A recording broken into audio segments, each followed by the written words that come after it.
का कल्याण निश्चित हो जाता है, इसमें कोई संशय नहीं है। नारद जी महाराज ने कहा आज तो हमें ये विश्वास हो गया कि भागवत जीवों का कल्याण करती है,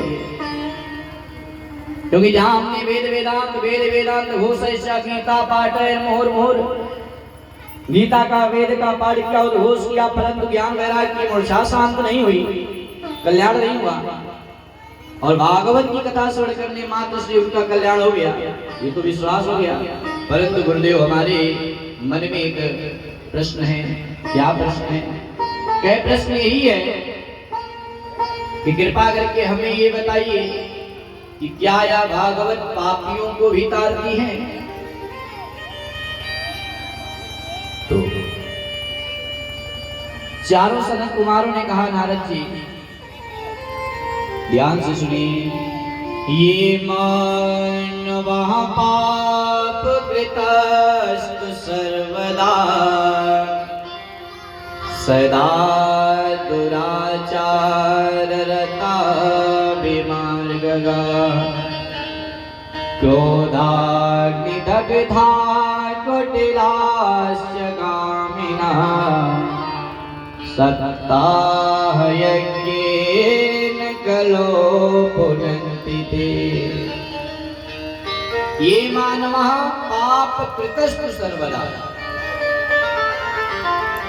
ये मानव अपने जीवन में सदा पाप कर्म में लीन रहे, सदा दुराचारता बीमार, दुराचारियों के साथ में संग हो जाए, उनका संगत बढ़ जाए। दुराचारियों के साथ में संगत करने से दुराचारी व्यक्ति बन जाता है, बुद्धि उसकी नष्ट हो जाती है, कुकर्म करने लग जाता है।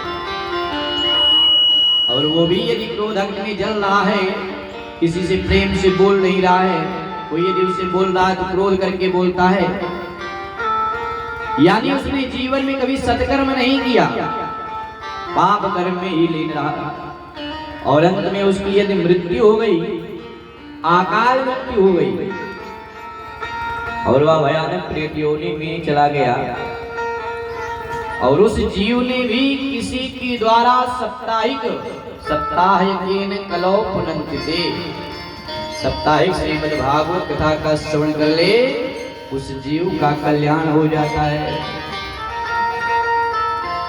ये भागवत ना जात देखती है ना पात देखती है, केवल ही एक ही कार्य करती है। एकम भागवतम शास्त्रम मुक्तिदानेन गर्जति, मुक्ति देती है और गर्जना करती, आओ हमारे शरण में, जो आएगा मैं उसका कल्याण कर दूंगा। ये नहीं देखूंगा कि भला ये इस जात का है, इस पाद का, इस मजहब का है, ऐसा कदापि नहीं। जैसे एक सूर्य की किरण जब निकलती है तो वह अपवित्र स्थान पर पवित्र स्थान पर भी पड़ती है, मंदिर की चोटी पर, मस्जिद की चोटी पर, पापी आदमी के ऊपर भी पड़ता है, दुष्कर्मी के ऊपर पड़ता है, संत के ऊपर पड़ता है, भक्त के ऊपर पड़ता है, परंतु किसी के प्रति भेदभाव नहीं है। उसी प्रकार से ये भागवत है, न जात देखती है न पात देखती है, केवल यह कल्याण ही करती है।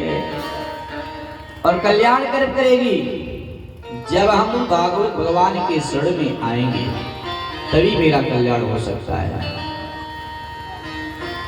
अब जिसको प्यास लगी होगी वो तो नल के पास में या कुआं के पास में जाएगा, तभी जल मिल सकता है। नल और कुआं आने वाला नहीं है, वो तो अपने स्थान पर ही रहेगा। उसी प्रकार से जो जीव अपना कल्याण करना चाहता है, उसको शरण में आना ही पड़ेगा भगवान के।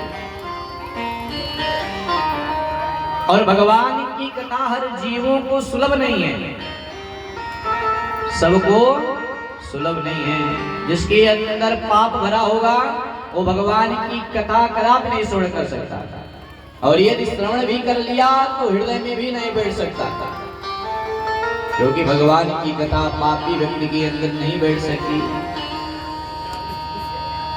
तो इसलिए भगवान की कथा जो है हमें निर्जल होकर के श्रवण करना चाहिए,